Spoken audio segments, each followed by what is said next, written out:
hélas. Les pronostics de Jean-Paul Delperrier sont à retrouver sur sudradio.fr. Sud Radio, mettez-vous d'accord, 9h-10h, Valérie Expert.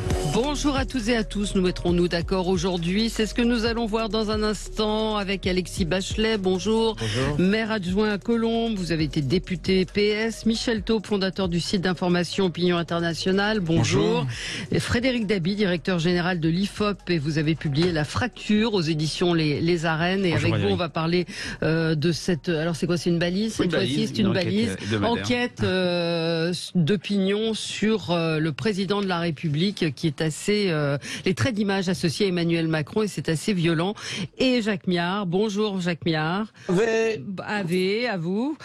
Maire LR de Maison Lafitte. On va évidemment parler de l'accueil qui est réservé au président de la République. Emmanuel Macron chahuté. Les casseroles ne feront pas avancer le pays. Emmanuel Macron qui continue son tour de France aujourd'hui dans l'Hérault pour parler éducation nationale. Et puis Laurent Berger qui quitte la CFDT. Beaucoup de sujets aujourd'hui.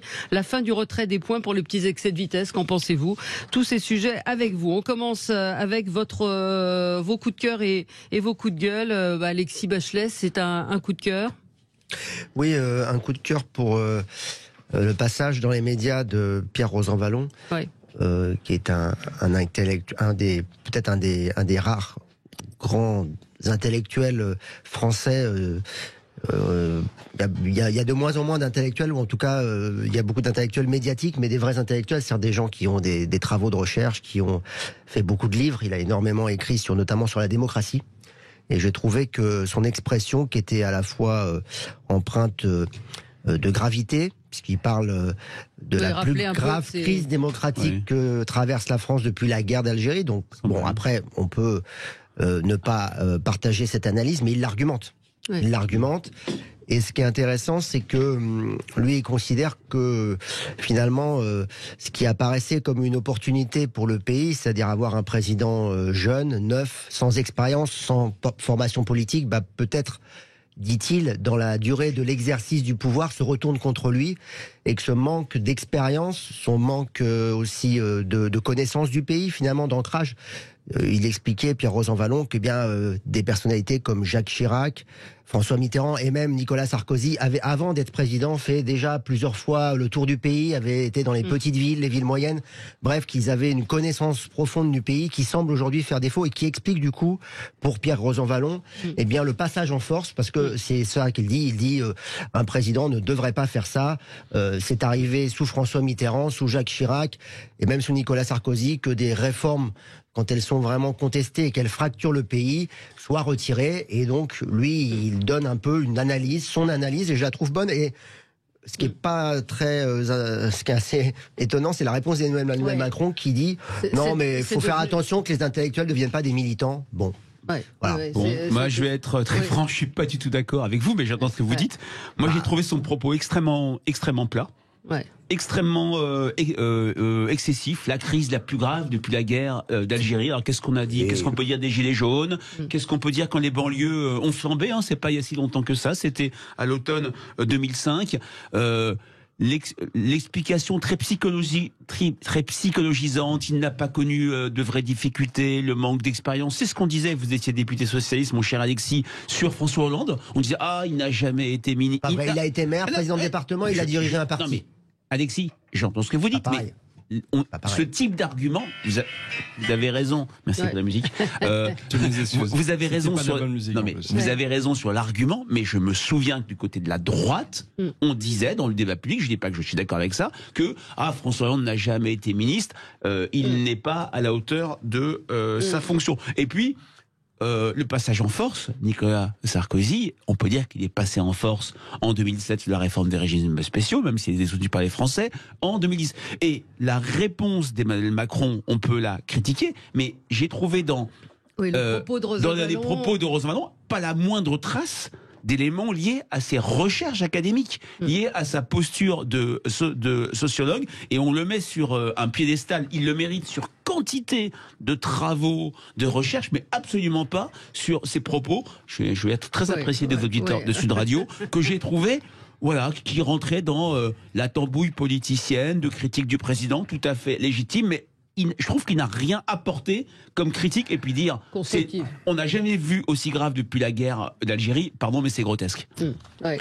Commentaire. Bon, à moins de considérer qu'on est toujours dans la même crise depuis une dizaine d'années, voire plus, et que ce sont simplement des expressions différentes de la même crise. Non, c'est pas la peine d'être un des plus grands intellectuels français pour considérer effectivement que de confier le pouvoir à un homme de 39 ans, c'était peut-être anachronique, mais ça c'est les Français qui l'ont décidé. Et puis là où je suis tout à fait d'accord avec Emmanuel Macron, je pense que effectivement, lorsque des intellectuels entrent en politique, c'est souvent assez désastreux. Oui, mais enfin, il est sociologue, donc il est intellectuel. Il n'a pas été comme Zemmour jusqu'à traverser le Rubicon et vouloir devenir chef de l'État. C'est pas parce qu'on donne son avis qu'on est militant. Ah non, c'est vrai. Là, de ce point de vue-là, tu as raison. Jacques Miard. Pardon. Oui, je voudrais dire une chose. Je me souviens d'une conversation que j'ai eue avec Juppé au moment où Sarkozy était président de la République, et j'avais dit à Alain Juppé, mon cher Alain, la fonction de président n'est pas faite pour un gamin de 50 ans. C'est-à-dire qu'il faut avoir un peu d'expérience. Cela étant, je peux vous dire que, et c'est vrai qu'aujourd'hui on a une crise, même moi je suis en train d'écrire un livre à ce propos, mais ce qui est clair, c'est qu'on oublie une chose. Depuis Platon et la République, 5e siècle avant Jésus-Christ, on sait très bien que tous les régimes politiques peuvent dériver. Ouais. C'est ça. Et ça, on ne l'a pas pris en compte. Il y a une crise, effectivement, parce que c'est une oligarchie, d'ailleurs c'est ce que Platon avait décrit, et c'est vrai qu'il faut remettre ça en perspective. Ouais. Et c'est à nous de rétablir effectivement un certain nombre de principes pour que ça fonctionne. Mais aujourd'hui, on est dans une sorte d'impasse. Bon, on va y revenir, j'aurais pas dû commencer par vous, Alexis Bachelet, parce que ça nous a... Non, mais c'est de ma faute, parce que Michel Taube, vous aviez un coup de gueule qui était un peu en marge de cette actualité. En fait... Le ministre de l'Éducation nationale, Pape Ndiaye, excusez-moi, a pris des décisions très importantes auprès du ministre. Il y a un conseil des sages de la laïcité qu'avait mis en place Jean-Michel Blanquer il y a quelques années. Et en fait, il a complètement détricoté ce conseil d'abord en y nommant un intellectuel qui est quand même pas n'importe qui, Alain Policart. Alors là, c'est pas un Rosan-Vallon, je peux vous le dire, qui notamment a défendu le port du burkini en 2019 lorsqu'il y a eu une querelle publique sur le sujet, et qui, encore une fois, enfin, frise avec le wokisme le plus, j'ai envie de dire, le plus structuré intellectuellement. Donc ça, c'est un problème. Mais pire que ça, le ministre a ordonné, enfin c'est dans le décret, la circulaire de mise à jour du Conseil, à ses membres de ne plus prendre la parole sans l'accord du ministre et à ne plus pouvoir s'autosaisir de sujets qui pourraient le concerner. Je trouve ça profondément antidémocratique et pas du tout utile pour la cause de la laïcité. Et dans un édito que j'ai commis hier, je pense que les membres du Conseil de la laïcité n'ont qu'une chose à faire, c'est de démissionner, parce que cette instance, honnêtement, n'a plus sa faculté de travailler et d'être utile, encore une fois, à la défense de la laïcité. Et puis, il ferait mieux, le ministre, de s'occuper de circulaires envoyées par des directeurs de collèges, des principaux de collèges, à Paris notamment, où pendant le Ramadan, ils ont sciemment, en citant explicitement la religion islam, mais ça aurait été tout aussi scandaleux s'ils avaient parlé du judaïsme ou du christianisme, et en proposant au collège de s'adapter à l'agenda des enfants qui, dès l'âge de 11 ans, donc, suivraient le Ramadan. C'est totalement illégal et scandaleux. Et là-dessus, j'aimerais bien entendre la parole du ministre de l'Éducation nationale. Oui, qu'on n'a pas entendu. Tu ne l'entendras pas, Michel. Non, mais Jacques Miard, effectivement, il y a eu ce matin une intervention très intéressante à 8h moins 10 dans le Grand Matin Sud Radio d'un enseignant qui expliquait qu'effectivement, je crois que le chiffre c'est 72% des enseignants remarquent des comment on dit, des coups de canif, des atteintes à la laïcité. Il y a les tenues cultuelles, mais c'est vrai que Pape Ndiaye, j'entendais le très transparent Pape Ndiaye, fait en coulisses, prend des décisions qui ne sont pas neutres. Moi, je dirais... C'est pas étonnant, c'est un idéologue. Et quand on met à la tête de l'éducation nationale, j'allais dire l'instruction publique, qui a pour mission la transmission des savoirs, on ne peut pas avoir autre chose. Oui. Cet homme est un idéologue et c'est une faute de l'avoir nommé là où il est. On y revient dans un instant. On marque une page de pub, 9h13 sur Sud Radio. À tout de suite. Sud Radio, mettez-vous d'accord. 9h10, Valérie Expert. Avec vous sur Sud Radio, on va évidemment revenir sur les déplacements du président de la République, sur l'hostilité montante face au président. Un mot, vous vouliez dire un mot sur la laïcité tout ce qu'a dit Michel est très pertinent et très préoccupant, effectivement, parce que le Conseil des sages de la laïcité a fait des choses lors du quinquennat précédent. Je remarque seulement que le ministre s'est engagé à faire publier tous les mois le chiffre des atteintes à la laïcité dans tous les établissements de l'Hexagone, et depuis janvier, je crois que ça n'a pas été fait. Ouais. Donc, enfin bref, ça méritait d'être signalé. Jacques Miard, votre coup de gueule. Eh bien oui, en effet, un coup de gueule qui va, je dirais, dans la cohérence et de ce que nous venons d'entendre de nos divers intervenants. Vous avez vu ou entendu que le président de la République a déclaré, après ses déboires du côté de l'Alsace, ce ne sont pas les casseroles qui feront avancer la France. En réalité, c'est un aveu. Pourquoi ? Parce que c'est pas un chef. Sauf les chefs savent manier les casseroles. Et en réalité, il joue les petits marmitons de seconde zone. Voilà. Donc c'est un coup de gueule un peu humoristique, de manière à ce que on remette un peu en politique un peu de distanciation, et surtout, il devrait se sevrer de toutes les petites phrases. La sérénité du chef, c'est aussi un peu de distance. Oui, et vous trouvez qu'il y a trop de petites phrases? C'est évident, il n'a de cesse que de faire ça. Alors, bon, après il s'étonne que ça lui revienne en boomerang. Oh, surprise. Oui, mais alors on va rentrer dans le vif du sujet, sur ces déplacements, et puis peut-être sur votre étude, sur votre balise IFOP fiduciale pour Sud Radio, les traits d'image associés à Emmanuel Macron. Vous m'avez dit en arrivant hors antenne que vous étiez assez, enfin pas surpris, mais que ce sont des marqueurs très forts que vous avez relevés. C'est très spectaculaire, Valérie, parce que c'est pas un sondage fait parce qu'il y a eu la crise de la réforme des retraites. C'est une enquête que l'on mène avec le JDD, puis à une époque CNews et maintenant Sud Radio depuis 2018, depuis le premier anniversaire de l'élection d'Emmanuel Macron. Donc on a 7 mesures dans le temps sur des traits d'image. Certains font partie de la panoplie présidentielle, d'autres des attentes des Français. Et il y a deux phénomènes, il y a déjà un phénomène général, c'est une dégradation spectaculaire de l'image globale du président. Et deux éléments à mettre en compte. D'abord, les mots qui lui sont le plus associés, c'est autoritaire et un président qui inquiète à 62%, 10 points de plus par rapport à la campagne présidentielle. Et puis, on a une baisse très nette des atouts liés à la panoplie présidentielle. Un président compétent, c'était 57% en 2018, c'est plus que 36%, moins 12 points par rapport à 2022. Un président attaché aux valeurs démocratiques. On voit les traces de la réforme des retraites, seulement 33%, 15 points de moins. Dans notre enquête pour Paris Match sur Marine Le Pen, 58% considèrent que Marine Le Pen est attachée aux valeurs démocratiques. 58 d'un côté, 33 de l'autre. Et puis, la capacité à rassembler les Français, c'est le trait d'image qui est le moins associé. 17% de oui, ça veut dire 83% de non. Et c'est moins 18 points en un an. Enfin, c'est rare. Vous voyez, quand on travaille ensemble sur le baromètre match des personnalités, quand une personnalité perd 3-4 points, on se dit déjà qu'il se passe quelque chose. 18 points, c'est énorme. 12 points sur la compétence, 13 points sur le sentiment d'un président juste, 12 points sur le président rassurant, proche des préoccupations.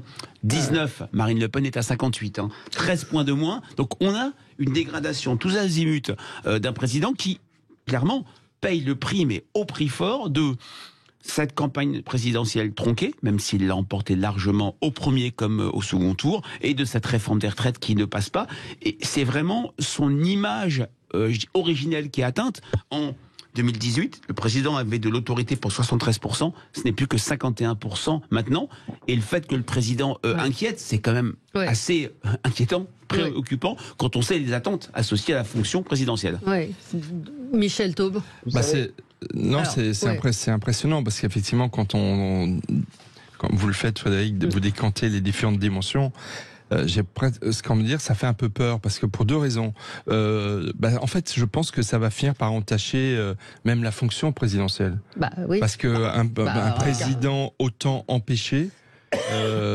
à la fois par le fait qu'il n'a plus de majorité parlementaire et qu'il va plus pouvoir faire passer de grandes réformes dans les mois, voire les années qui viennent, et en même temps que la personne elle-même soit autant dégradée en termes d'image, je pense que, enfin voilà, ça va finir par nuire très sérieusement. Après, je me pose une question, est-ce que, alors, ce baromètre, cette balise n'existait pas au temps des Gilets jaunes, si j'ai bien compris? Si, bien sûr que si. Oui, alors très bien. Alors, est-ce que c'était pas la même chose au temps des Gilets jaunes? Lui-même n'avait pas autant C'était moins grave. À l'époque, défendre les intérêts de la France, c'était 49%, là il est à 35%.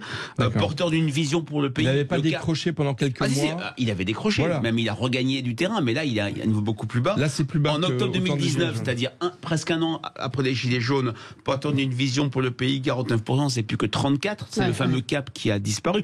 Bien sûr, il avait connu, vous avez raison Michel de le faire entendre, un rebond assez fort après les Gilets jaunes. Le parti de l'ordre qui était venu à sa rescousse. L'idée que c'était quand même la garantie face à la chienlit. Là, pour beaucoup de Français, la chienlit, c'est lui. Pour reprendre la fameuse affiche historique que tout le monde connaît, de mai 68. Donc c'est particulièrement préoccupant, même si c'est vrai qu'auprès de son socle, et même auprès des sympathisants de droite, ça tient beaucoup moins bien, moins mal. Jacques Miard. Oui, moi je veux dire une chose. Je remercie Frédéric de quantifier ce que nous voyons tous les jours, ce que nous entendons tous les jours. Bien sûr, on se demande même qui a voté pour Macron quand on entend les commentaires. Alors, ça ne veut pas dire, vous savez, il faut toujours se méfier des commentaires. C'est du Funkspiel, comme disaient les Allemands. Ça peut être intoxication. Ce qui est certain, c'est que je suis intimement convaincu que Macron-Jupiter est en train de marcher vers la roche tarpéienne. Et que, en fait, on va vers la crise de régime. Et je suis convaincu que, comme l'a dit Michel, on va avoir une crise qui va toucher les institutions. On va vers la crise du régime parce que ça ne peut pas continuer comme ça. La perte de crédibilité du premier magistrat de France, le président, va atteindre effectivement le fonctionnement normal et légitime des institutions. Mais sous quelle forme? C'est-à-dire, qu'est-ce que... Oh, ça va durer. Vous savez, c'est très simple. Il ne faut jamais oublier, sur l'affaire du 49.3, c'est qu'il ne faut jamais oublier qu'il va y avoir aussi l'an prochain un nouveau budget. Et que, bien évidemment, ça risque de se répéter. Donc, ils sont dans une impasse. Et ce n'est pas en confiant 100 jours à la Première ministre pour lui dire qu'il faut trouver une nouvelle majorité. Ça, je veux dire, chacun a relevé que les 100 jours, ça s'est terminé à Waterloo. Oui. Ça s'est terminé à Sainte-Hélène pour Napoléon. Plus précisément, oui. Alors, Alexis Bachelet. C'est plus loin. Non, mais d'abord, ce qui est intéressant, c'est qu'en fait, vous êtes tous les trois d'accord avec Pierre Rosanvallon. Y compris Frédéric Dabi qui a dit ne pas l'être, mais qui en fait, dans tous les chiffres qu'il a donnés... Non mais je t'invite vraiment à écouter, il y a 5 minutes de Pierre Rosanvallon. Écoutez, les 5 minutes, j'ai dit seulement que c'était pas au niveau de l'intellectuel. Et que c'était une explication psychologisante. Ça manquait d'argumentation. Non, parce que ça veut dire que tu ne l'as pas écouté. Ça veut dire que tu ne l'as pas écouté parce que je lui ai mal rendu service parce que je suis intervenu sur la fin de son propos, mais toute l'autre partie de son propos, c'était sur qu'est-ce que l'autorité, bien sûr, qu'est-ce que la légitimité en démocratie, etc. Donc à la fin de son propos, il a parlé effectivement d'un président jeune, mais c'était pas le cœur de son propos. C'est vrai. Mais c'était quand même pas de son niveau. Donc en fait, ce que tu dis sur la perte d'autorité, sur la perte de crédibilité, etc. C'était exactement ça le cœur du sujet. Et la crise. Donc je ferme la parenthèse, je suis désolé, je suis un peu déçu, mais je pense qu'on dit tous la même chose que Pierre Rosanvallon. Je pense, premier point. Deuxième point, je pense que effectivement, ce qui aujourd'hui risque de se passer, c'est que ce sont les institutions qui sont fragilisées. C'est pas simplement la personne du président de la République. C'est ce que disait Jacques Miard. C'est ce que disait Jacques Miard, mais je pense que Jacques a raison. Alors, il a raison. On sera peut-être pas forcément d'accord sur l'aboutissement. Lui, il va penser qu'il faudrait revenir à l'esprit d'origine de la Ve République, c'est-à-dire un président un peu arbitre, un peu en majesté, qui n'est pas en train de communiquer tout le temps, qui n'est pas en train d'intervenir tout le temps dans la vie quotidienne du pays. Moi, j'aurais tendance à... Tu y crois ça ?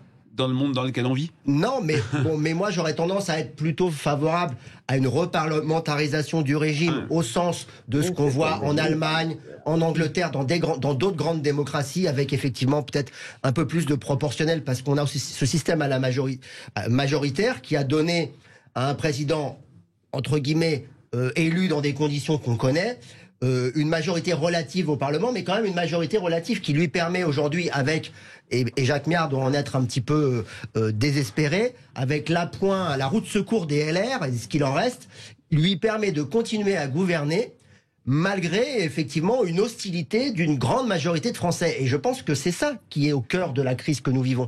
C'est combien de temps, grâce aux moyens, le 49.3 à l'Assemblée nationale, les ordonnances, que sais-je, toute la batterie de ce qui avait été imaginé à l'époque pour rationaliser le parlementarisme, mais en fait rationaliser un peu la démocratie et surtout donner toujours à l'exécutif le dernier mot, combien de temps ça peut durer sans référendum, sans dissolution?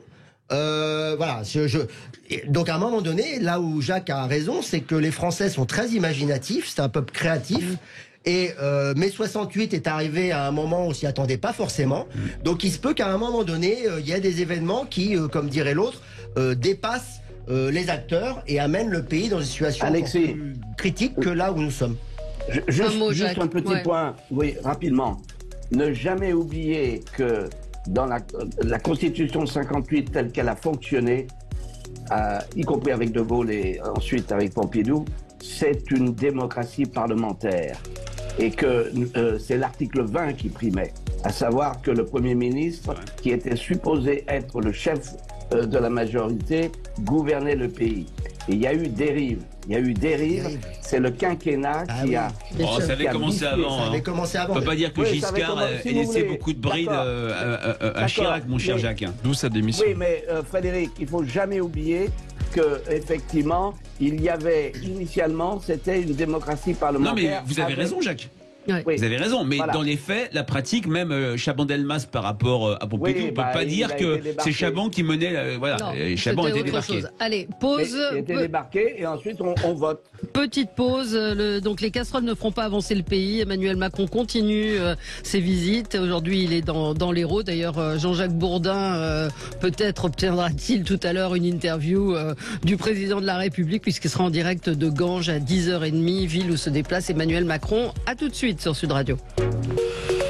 Sud Radio, mettez-vous d'accord, 9h-10h, Valérie Expert. Avec vous sur Sud Radio jusqu'à 10h avec Jacques Miard, Alexis Bachelet, Michel Taube et Frédéric Dabi. Alors hier, Emmanuel Macron était en Alsace, écoutez le comité d'accueil qui l'attendait. On n'en veut pas de ta retraite, qu'est-ce que tu comprends pas là-dedans? On n'en veut pas. Non mais on n'en veut pas de ta retraite, plus du cul. Vous avez des ministres corrompus. Ne dites pas ça sur les ministres, voyons. Ah si, vous le savez très bien. Les parlementaires, vous savez très bien. Et vous allez bientôt tomber, vous allez voir. Là, vous allez tomber dehors. Ça va. Les enseignants. Chef syndical, ce que vous faites, c'est délétère pour le pays. Il faudra vraiment retirer cette réforme, monsieur. L'intersyndicale est mobilisée, unie. Excusez-moi, il faut vraiment retirer cette réforme, monsieur.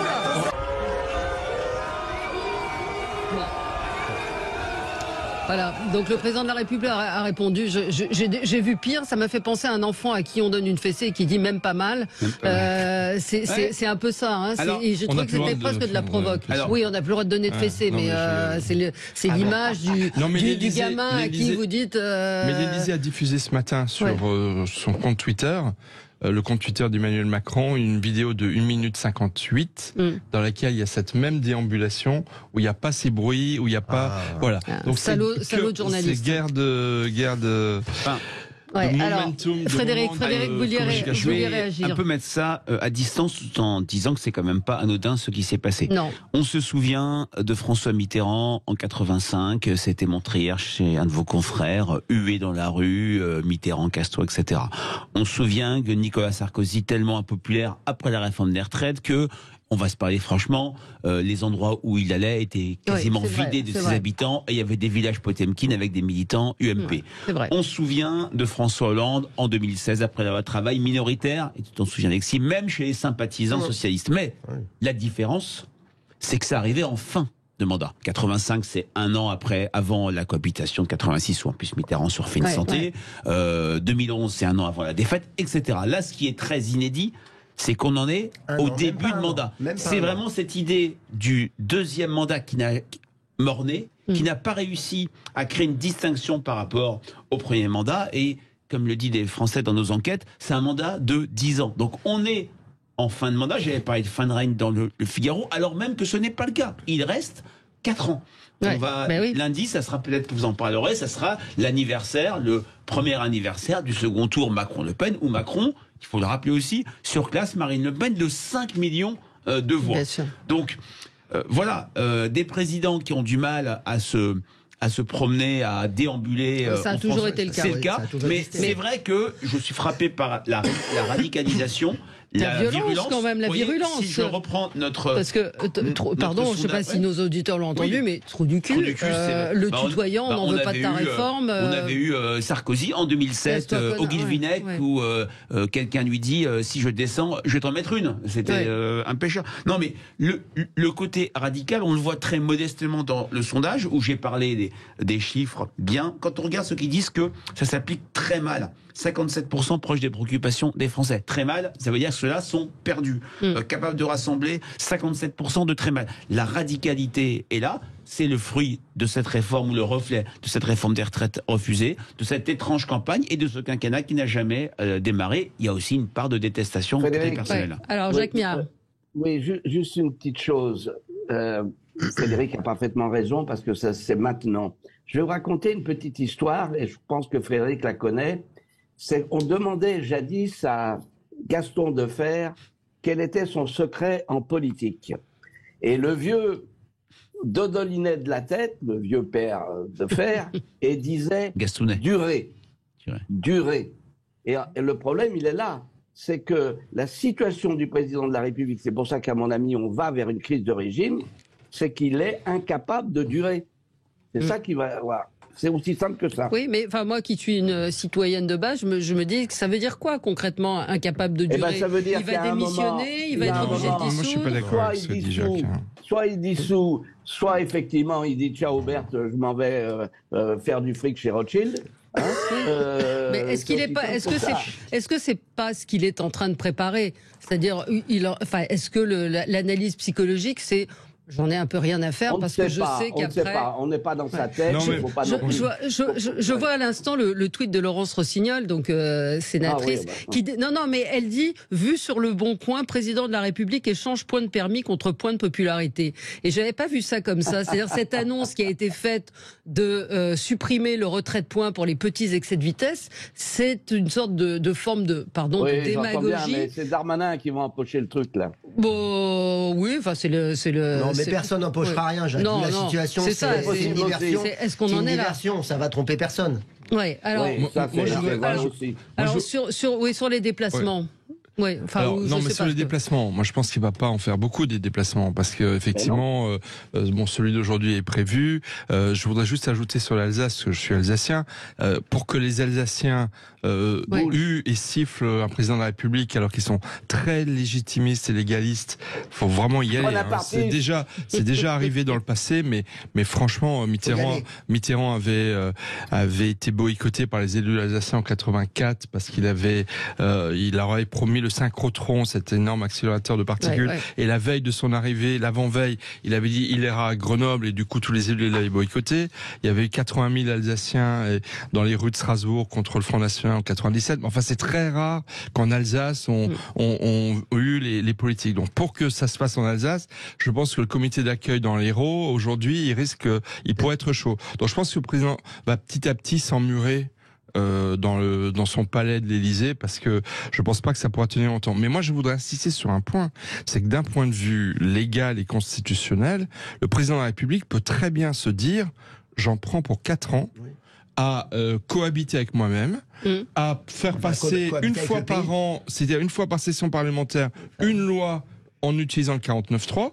Une loi importante, je veux dire, il pourrait se dire, moi la loi de l'immigration, je la veux, je la fais passer à la fin du processus par un 49.3, et une fois par an, comme vous le disiez Frédéric, au niveau des lois de finances, là, il peut multiplier les 49.3, il n'y a pas de limite. Donc il peut se dire, je lève le pied, je profite un petit peu de ma position, je fais gérer les affaires courantes, et ça dure comme ça quelques années. Et rien ne peut l'empêcher de le faire. Je veux dire, c'est le système aussi politique qui le veut. Donc il faut faire très attention à cela, et je pense que quand même au plus fort de la crise sur les retraites, les forces syndicales n'ont pas réussi à bloquer le pays, à mettre le pays à l'arrêt, etc. Et c'est aussi pour ça qu'il a pu passer en forme. Voilà. Donc je pense qu'on peut aussi s'installer dans une longue période, encore une fois, de surplace pour la France, qui malheureusement a besoin d'être réformée. l'Élysée, enfermé dans l'Élysée, il y a quoi de devenir fou? Oui, mais sortir pour se faire insulter, c'est pas marrant non plus. Non. Sauf si vous vous en foutez. Sauf que si vous avez. Sauf si vous êtes. Emmanuel Macron a fait sienne cette formule. Vous savez, il y a une formule qui dit c'est quoi la différence entre la dictature et la démocratie? La dictature, c'est ferme ta gueule. La démocratie, c'est cause toujours. Ouais. Et Emmanuel Macron, lui, il a pris ça au premier degré. La démocratie, c'est cause toujours. Parce que quand vous écoutez ce qu'il a dit dans son déplacement, faut l'écouter, Emmanuel Macron, parce qu'il a un côté sans filtre. Et il exprime quand même le fond de sa pensée. Alors vous vous rappelez qu'à un moment donné, quand il y avait eu l'affaire Benalla, ils avaient dit qu'ils viennent me chercher. Ouais. Bon, c'est facile parce que le président, il a une protection, il a un filet de protection judiciaire, il est intouchable pendant son mandat. Bon, totalement. Il le sait, il connaît très bien la Constitution, le président de la République. Donc c'est de la provocation quand il dit ça. Et puis, il y a une autre forme de provocation, c'est de dire finalement, regardez ce qui s'est passé à l'Assemblée nationale, vous voyez, il n'y a pas de majorité alternative. C'est ce qu'il a dit hier en Alsace. Il a dit, mais attendez, qu'est-ce qu'ils veulent tous ces gens-là? Qu'est-ce qu'ils ont contre cette réforme des retraites? Je la fais parce qu'elle est passée au Parlement. Alors avec les outils, elle n'a pas été votée. Elle a été votée au Sénat, mais pas à l'Assemblée nationale. Mais c'est pas grave, il y avait le 49.3. Et il dit, mais vous avez vu, il y a une motion de censure. Elle a été rejetée. Donc il n'y a pas de majorité alternative. Donc en fait, arrêtez de m'emmerder. Là, tous les gens là qui sont pas contents, arrêtez de râler, tout ça, les Gaulois réfractaires, ça sert à rien. J'ai été réélu, il l'a redit aussi. J'ai les moyens encore de faire passer. J'ai encore les moyens de faire passer mes il a lois. quand même dit qu'il avait compris que la réforme était très impopulaire et qu'il fallait la faire. D'accord. Non, mais il l'a dit. Il ne faut pas non plus dire qu'il a dit. Je cause toujours. Tout son raisonnement, ça consiste à dire, écoutez, je sais que vous n'êtes pas content, je sais que, mais je m'en fiche parce que c'est moi qui ai été élu. Il n'y a pas de majorité alternative. Et en gros, c'est un peu, c'est comme ça, et puis c'est tout. Et ça, forcément, si on rajoute quelques phrases. Quelques petites phrases du type les casseroles, etc., qui fait écho aux Gaulois réfractaires, traversent la rue pour aller chercher du boulot. Il y a un côté un peu je fais ce que je veux, quoi, et je vous emmerde. Voilà, faut le dire un peu à un moment donné comme ça, parce que finalement c'est un peu ça qui dit. Il y a un problème. Jacques Miard. Oui, rapidement. Moi, je vais vous dire, la question des retraites, ça a été mal rédigé, etc. Les ministres ont pris les pieds dans le tapis, dont acte. Le point central, c'est le rejet de Macron. Et qu'en réalité, là, il y a une haine actuelle, et Frédéric l'a très bien dit, une haine à l'égard du président de la République. Donc on n'est jamais. On disait pareil sur les gilets jaunes. Il a quand même remonté. Oui, mais attends, justement, c'est que ça s'accumule. Ça s'accumule, oui. Mais ça s'accumule. Et donc le problème, c'est que les institutions, il y a un moment, elles risquent d'être dépassées. Voilà ce que je veux dire. Moi, je pense que je suis tout à fait d'accord avec Alexis. Le cause toujours. Je pense que ça correspond vraiment. Alors, excusez-moi de faire un peu de psychologie, mais je pense que c'est vraiment. Je pense que ça va très bien avec le système politique qui offre cette possibilité au chef de l'État de dire à tous les Français, sans le leur dire, mais cause toujours. Et la deuxième chose, ça va très bien aussi avec sa psychologie, parce que moi je suis convaincu que depuis le soir de sa réélection, il y a quelque chose il y a un ressort qui a lâché chez le chef de l'État. Comme si effectivement il n'y avait plus pour lui, devant lui, d'enjeux qui justifiait sa dynamique personnelle. Et c'est vrai que je pense qu'il peut s'emmurer. Dans ce cas-là. Je veux dire, si le soir de sa réélection. Parce que voilà, il n'y avait plus d'enjeu. Et c'est vrai que le fin mot de ce cause toujours, c'est que comme il n'est plus rééligible dans 4-5 ans, ça change complètement son rapport aux choses. Il sera rattrapé par la patrouille. Il va être rattrapé par la patrouille derrière. Oui, mais de façon violente, parce que je ne vois pas d'issue pacifique, quoi. Oui. Peut-être que le 7 mai, et si je termine juste, peut-être que le 7 mai, le jour de la reprise des travaux parlementaires, les insoumis vont arriver au Palais Bourbon, fort de ces contestations de rue. De cette messe, c'est dans 15 jours. Donc, enfin maintenant c'est dans 10 jours. Pardon. Oui, c'est une semaine. Reviendront avec encore plus de virulence et encore plus de détermination un peu insurrectionnelle, en se disant que justement le 1er mai sera passé, il risque d'être une très grosse journée de mobilisation. Donc ça risque de tanguer, mais je vois pas d'issue autre que violente, parce que institutionnellement il est protégé, quoi. Allez, petite pause et on continue. Frédéric, vous réagirez dans un instant. Frédéric Dabi, à tout de suite. Sud Radio, mettez-vous d'accord, 9h-10h, Valérie Expert. Avec vous sur Sud Radio jusqu'à 10h, nous parlons de la situation du président de la République qui continue malgré tout. Alors c'est un peu la psychologie qu'on essaye de comprendre ce matin du président de la République. Il dit qu'il va jusqu'au bout, qu'il ira jusqu'au bout, qu'il n'a pas peur de se confronter aux Français. Il sera dans l'Hérault tout à l'heure. Pardon ? Jusqu'au bout de quoi ? Je sais pas. Non, mais au bout de ses réformes, il sera à Ganges, et tout à l'heure Jean-Jacques Bourdin il sera également à 10h30 en direct. Frédéric Dabi, qui réagir à notre il a toujours débat. Il a toujours aimé aller au contact des Français. Prenons son entrée dans l'arène politico-médiatique. Matinale d'Europe 1, c'est une de ses premières interventions médias où il parle des ouvrières de GAD comme des personnes illettrées qui n'ont pas de permis de conduire. Il fait un déplacement quelques temps après. Il est déjà bousculé, chahuté. C'est la phrase avec le leader cégétiste Fatashta Costa, etc. C'est pas tout à fait ce qu'il dit, mais j'ai plus le terme en tête. Donc c'est quelqu'un qui aime aller au contact, pour le meilleur, parce qu'il est plutôt bon dans la confrontation, il ne se planque pas. Parfois pour le pire, il y a eu des violences contre lui, il y a aussi des petites phrases dont on a parlé tout à l'heure, qui ont créé chez les Français ce sentiment d'un président parfois arrogant, même si le sentiment d'arrogance s'était beaucoup atténué pendant le Covid, parce qu'il était là, à nos côtés, pour protéger le pays. Mais ce qui est resté, c'est l'idée d'un président déconnecté, d'un président qui ne connaît pas la réalité du pays. Maintenant, voilà, je pense qu'il continuera, imaginant à sortir de l'Élysée. Il peut pas apparaître comme bunkérisé pendant 4 ans, même si ça a été très bien dit par vous tous.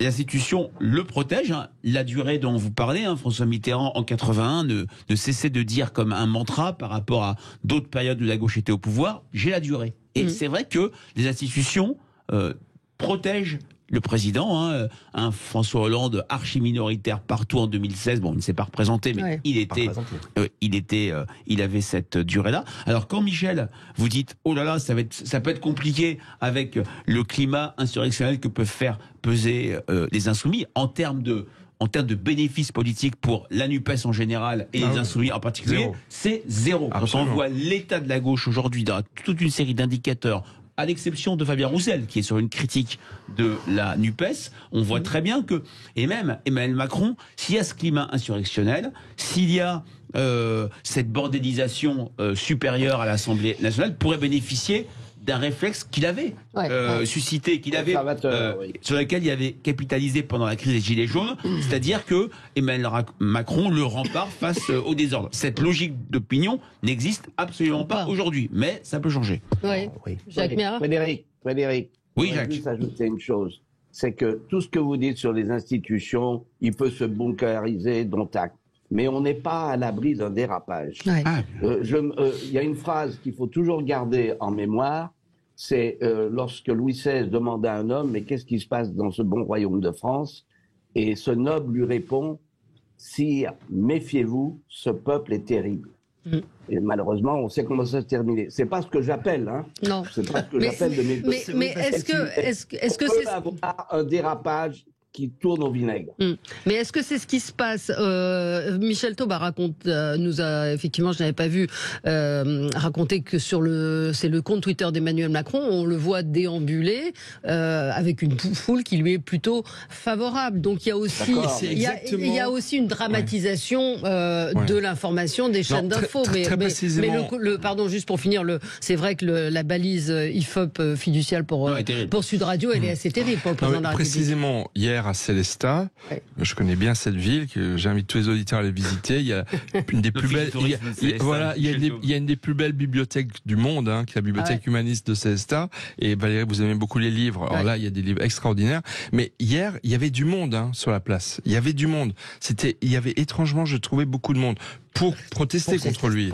Donc vraiment, je pense qu'il y a, voilà, il y a une colère française très forte et qui effectivement se cristallise sur la personne du président de la République. Mais après, je pense que Jean-Luc Mélenchon et les Insoumis seraient ravis que ça déborde et qu'il y ait encore une fois, que ça dérape. Enfin, ils essayent d'entretenir ce climat quand même extrêmement violent. Ils ont quand même voulu aller à l'Élysée, certes remettre un courrier, mais ça n'a pas du tout marché, ça a fait un flop complet. Mais voilà, il y a une volonté de cibler sur le chef d'État qui est très forte. Après, Macron pourrait, dans une faiblesse psychologique qui a aussi un jour donné atteint un autre président de la République, qui était Jacques Chirac, en 1997, quand il a dissous l'Assemblée nationale à surprise générale, alors qu'il n'en était pas du tout obligé. Macron pourrait se dire aussi, je dissous l'Assemblée nationale, je laisse une majorité d'opposition arriver pour que je cohabite et que je puisse encore plus prendre des vacances ou prendre de la hauteur. C'est aussi un scénario qui pourrait le tenter si ça continue à aller mal dans les semaines et les mois qui viennent. Hein. Ouais. Oui, alors ça peut se terminer d'une autre manière, c'est-à-dire le refus d'avoir un gouvernement qui reste, et à ce moment-là, effectivement, c'est au président de partir. C'est pas évident. Hein. Bah non, c'est pas évident. Après, il y a une option. Il y a une option politique, c'est qu'à l'occasion d'un prochain vote à l'Assemblée nationale, la motion de censure passe, parce que finalement les députés sont quand même... Elle a échoué que de 9 voix. Elle a échoué que de 9 voix, et qu'il y a des députés qui aussi vont entendre cette colère sur le terrain, et qui à un moment donné ne voudront plus protéger le gouvernement en donnant l'impression du coup de protéger le président de la République, parce que finalement le président de la République il s'appuie sur le résultat de la motion de censure pour dire, vous voyez, même pas mal. Même pas mal, puisque la motion de censure, elle n'est pas passée. Et à force de le dire, il en manque que 9. Il y a 9 députés qui vont peut-être dire, attends, nous, on va pas jouer encore pendant 4 ans le bouclier du président, en prendre plein la figure pour protéger une personnalité qui finalement se moque un peu du monde. Moi, je voudrais juste dire une chose, c'est que bon, moi, je veux pas tomber non plus dans le côté... Bon, je suis pas tout à fait d'accord avec Michel sur le... D'abord, il y a la NUPES et puis il y a Mélenchon. Donc Mélenchon, il dit ce qu'il veut, mais ça représente pas toute la NUPES, premier point. Que je sache, il n'y a pas d'appel à l'insurrection. Mélenchon parle d'insurrection civique. Donc civique, ça veut dire pacifique, hein, le vote, les manifestations, les pétitions. Faut arrêter aussi de tomber dans ce truc-là, quoi, qui est un peu un élément de langage du pouvoir, de dire c'est moi ou le chaos, quoi. Et dès qu'il y a une opposition qui appelle à voter, qui appelle à protester, etc., il dit vous voyez, regardez, c'était ce qui s'était passé un peu à l'Assemblée nationale pendant le débat sur les retraites.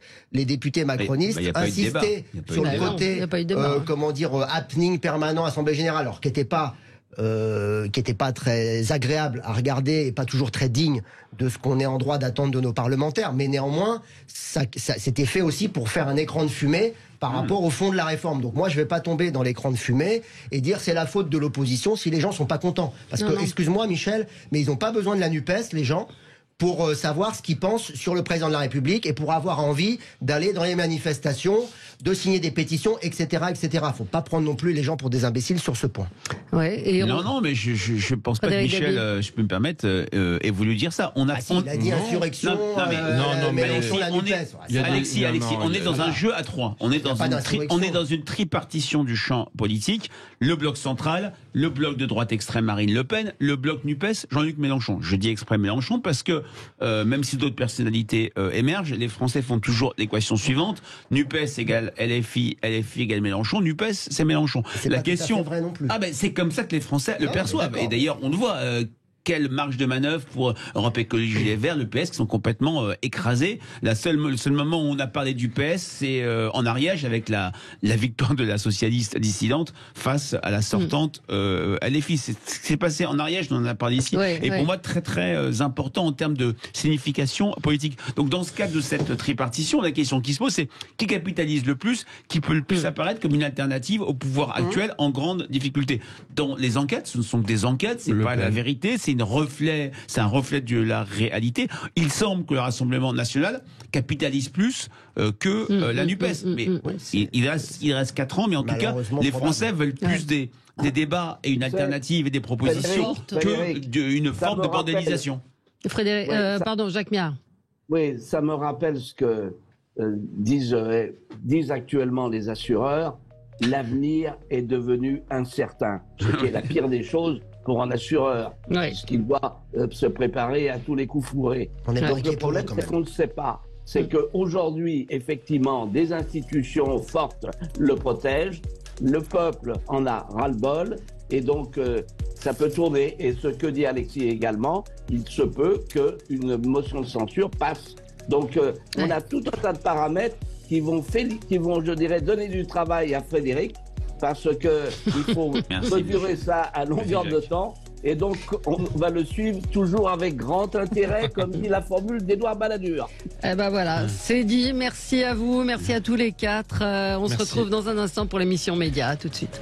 Merci.